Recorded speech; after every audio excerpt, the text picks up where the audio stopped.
आपने जो प्रदेश की आर्थिकी को सुदृढ़ करने हेतु बागवानी को बढ़ावा देने का जो प्रस्ताव श्री जगत सिंह नेगी जी और अन्य सदस्य लेकर आए हैं, इसमें मुझे बोलने का मौका दिया है। और वैसे तो मुझे इस पे बोलने की आवश्यकता नहीं थी, क्योंकि बहुत से हमारे बहुत जानकार और बड़े साथी और सहयोगी इस पे अपने विचार रख चुके हैं। But I was compelled to speak on this issue, seeing the plight of the horticulturalists, especially during the last agricultural season, horticulture season, जो बागवानों का अभी खास करके सेब का सीजन पिछले इस समय का निकला है, और उसमें जो सरकार की इनसेंसिटिविटी देखने को मिली है, उससे मुझे बहुत दुख भी हुआ, बहुत आहत हुआ, और मुझसे रहा नहीं गया कि हमें इस विषय को निश्चित तौर से सदन के अंदर उठाने की आवश्यकता है। एंड ये यहां तक कह देना कि ये जो है फ्री मार्केट इंटरवेंशन है, और मार्केट्स जो है वो प्राइसेस को डिटरमिन करेगी। If everything has to be determined by a capitalistic point of view and by the fall in demand and supply of prices, फिर आप लोग यहाँ सत्ता में क्यों बैठे हुए हैं? आपका सत्ता में बैठने का औचित्य क्या है अगर आप इस तरीके की स्टेटमेंट्स आपके वरिष्ठ मंत्री लोगों के बीच में जाकर दे रहे हैं? It is absolute insensitivity on the part of the government to say something like that. और इसलिए आज मैं यहाँ पे खड़ा हुआ हूँ। जहाँ तक सीए स्टोर्स बनाने की बात है, उस पे माननीय बड़े भाई रोहित ठाकुर जी ने बड़े विस्तार पूर्वक वो बातें यहाँ पे कही है, चाहे वो आपके जो 1134 करोड़ का जो horticulture project, which I would like to again state as a matter of fact, which was brought by previous Congress government under Shri Veerbhadra Singh ji, and when Shrimati Vidya Stokes was the Honorable Horticulture Minister, Shri Balbir Verma ji कह रहे थे, बड़ा दुनदुना रहे थे कि ये हमने करवा दिया। He should know the facts and figures कि वो पैसा कहाँ से आया, कौन सी सरकार ने लाया, किस प्रोजेक्ट के अंतर्गत वो पैसा लाया गया। But anyways, I am not here to, मैं कोई राजनीतिकरण करने के लिए यहाँ पे नहीं आया हूँ, मगर जिस तरीके से ये पूरा प्रकरण हुआ है, मेरा ये केवल एक हम्बल सजेशन है। ना मैं कोई रिनाउंड हॉर्टिकल्चरलिस्ट हूँ और ना मेरा इतना इसमें कोई बहुत ज्यादा नॉलेज है। मेरा केवल इतना एक आपसे हम्बल निवेदन है कि जिस तरीके से जो इस बारी जो संयुक्त किसान मंच जो प्रदेश के अंदर बनाने के लिए फोर्स हुआ है, और उन्होंने जो मांगे हिमाचल प्रदेश में सरकार के माध्यम से, आपके हॉर्टिकल्चर डिपार्टमेंट के माध्यम से माननीय मंत्री महोदय के समक्ष रखी है, I think it is time that we start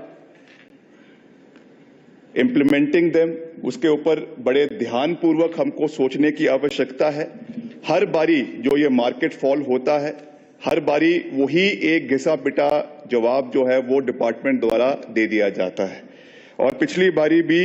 आपको जानकर हैरानी होगी कि जो 2800 से या 3200 से जो मार्केट खुलना शुरू हुआ, वो आपका 1400 पे 1200 पे जाकर जो है वो गिर गया। और इसमें चाहे हमारा, और इसमें आपके पेटियों की डिमांड, पेटियों की प्राइसेस की बात थी,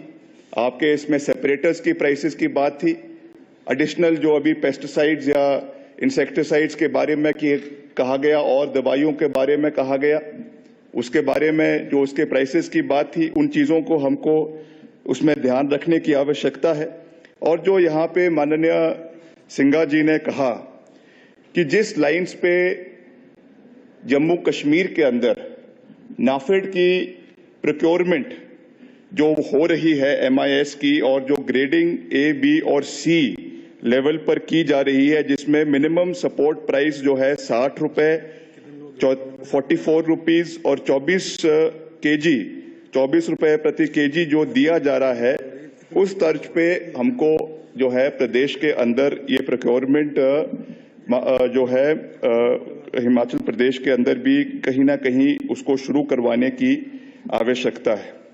और दूसरा जो रेम्यूनरेटिव प्राइसेस की बात है, इसको भी हमें, और मार्केट इंटरवेंशन स्कीम जो हमारी केवल अभी आपके एचपीएमसी के प्रोक्योरमेंट के लिए यूज की जा रही है, उसको हमें एक वाइडर नेट पे उस चीज को लाने की आने वाले समय में आवश्यकता है। और वो दिन दूर नहीं है। मैं हो सकता है कि एक ज्यादा बड़ी बात कह रहा हूं, मगर मैं ये कह सकता हूं कि जिस तरीके से आपके व्हीट और पैडी पर और राज्यों पे जो है वो एमएसपी दिया जा रहा है, ये एक दिन दूर नहीं है जब हमको हिमाचल प्रदेश के अंदर एप्पल प्रोडक्शन पर और उसके जो है प्राइसेस पे मिनिमम सपोर्ट प्राइस लाने की आवश्यकता है। ये एक कोई पॉलिटिकल एजेंडा नहीं है, मगर in the times to come अगर हमें अपनी मार्केट को बचाना है, हमें अगर अपने बागवानों को बचाना है, तो कहीं ना कहीं इस चीज को हमें जो है वो इम्प्लीमेंट करने की आवश्यकता है। इस पे सोच और मंथन करने की आवश्यकता है। बाकी अंत में जैसा मैंने कहा, क्योंकि मैं कोई ज्यादा लंबी बात नहीं कहना चाहता, मैंने पर्टिकुलरली जो ये 4-5 महीने का जो अंतरकाल बीता है और इसमें जिस तरीके की फ्लक्चुएशंस हुई है, इसमें जिस तरीके का रोल अदानी के प्रोक्योरमेंट का रहा है, जिनका पिछले साल की जो प्रोक्योरमेंट रेट था ए ग्रेड का, वो 72 रुपीज था, 88 रुपीज था, जो इस बारी 16 रुपए कम होकर 72 रुपीज जो है वो प्रोक्योरमेंट रेट रह गया। हालांकि this is a very small component, only around 10% of the entire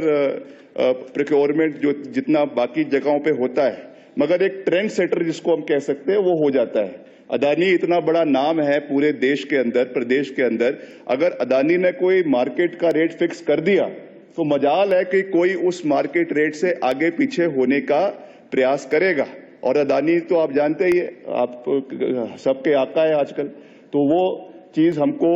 उस चीज का ध्यान रखने की आवश्यकता है। ये चीजें आने वाले समय में ना हो और आने वाले समय में इस तरीके की हमको प्रॉब्लम्स देखने को ना मिले, क्योंकि बम्पर क्रॉप अगले साल भी हो सकता है। अगले साल भी जो अभी यहाँ पे कहा गया कि 23 अप्रैल को जो है बर्फबारी हुई, उसकी वजह से कई जगहों पे आपका नुकसान हुआ, कई जगहों पे सप्लाई ज्यादा हो गई, उसकी वजह से ये चीजें हमको देखने को मिली है। मगर ये हर साल का फिनोमेना है, उसके लिए हम एक लेम एक्सक्यूज नहीं दे सकते। We have to take all these measures well in advance, और किस तरीके से हमको इस पे कार्य करना है उस चीज का हमको ध्यान रखने की आवश्यकता है। तो यही मेरा माननीय मंत्री महोदय से निवेदन है कि इन सब चीजों पे आप जो है वो ध्यान दीजिए, और जो चाहे अलग अलग जो सीए स्टोर्स के बनाने की बात कर रहे हैं, उसमें भी मेरा ये निवेदन रहेगा कि कहीं ना कहीं हमको जो है आने वाले समय में जो हमारे संयुक्त किसान सभाज हैं, उनको हमें एक फाइनेंशियली एम्पावर कर उनको सीए स्टोर बनाने की अनुमति या उनको कुछ ना कुछ फाइनेंशियल इन्वॉल्वमेंट्स देकर उनको एम्पावर करने की आवश्यकता है। ये क्यों? ठीक है, आप कहेंगे हमारे समय में अदानी हिमाचल में आए, हम कहेंगे आपके समय में आए, but in the times to come हमको अपने बागवानों को, हमारे जो प्रोग्रेसिव ग्रोअर्स एसोसिएशन है, उनको एम्पावर करने की आवश्यकता है कि वो खुद जाकर जो है सीए स्टोर्स प्रदेश के अंदर बनाए, ताकि ये ब्लेम गेम जो है कल के लिए खत्म हो जा सके। तो ये भी एक बहुत बड़ा जो है चीज है जिसपे हमको आने वाले समय के लिए ध्यान देने की आवश्यकता है। इस पे भी मेरा आपसे निवेदन रहेगा। तो ज्यादा कुछ ना कहते हुए आपने मुझे बोलने का मौका दिया, आपका बहुत बहुत धन्यवाद। जय हिंद, जय हिमाचल। हमसे जुड़े रहने के लिए हमारे YouTube चैनल को सब्सक्राइब करें और नई वीडियो की नोटिफिकेशन के लिए बेल आइकॉन को दबाएं। अगर आप ये वीडियो Facebook पर देख रहे हैं तो लाइक जरूर करें और ज्यादा से ज्यादा शेयर करें। इसी तरह के और भी अपडेट्स के लिए फॉलो करें हमारा Instagram पेज himachal.kesri।